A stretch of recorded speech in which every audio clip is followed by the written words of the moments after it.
عزیز طلبہ و طالبات، السلام علیکم۔ آج ہم جماعت نہم کے حصہ نظم سے تیسری غزل کا مطالعہ کریں گے، جس کے شاعر داغ دہلوی ہیں۔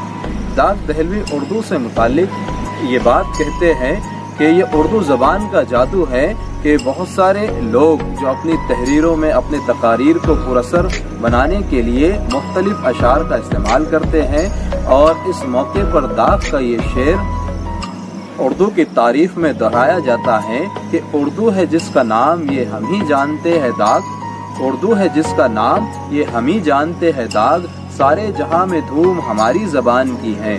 مرزا داغ دہلوی کا اصل نام نواب مرزا خان داغ، جو دہلی میں 1831 میں پیدا ہوئے۔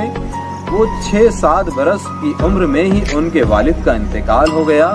انہیں لال قلعے میں رہنے کا موقع ملا، وہیں پر تعلیم حاصل کی اور ذوق جیسے استاد بھی ملے۔ 1857 کے ہنگامے کے بعد نواب کلب علی خان نے انہیں رامپور آنے کی دعوت دی۔ نواب صاحب کے انتقال کے بعد حیدرآباد آ گئے اور میر محبوب علی خان ولی دکنی کے استاد ہوئے، اور بلبل ہندوستان جیسے اور کئی خطابات انہوں نے حاصل کیے۔ 1905 میں ان کا انتقال ہو گیا۔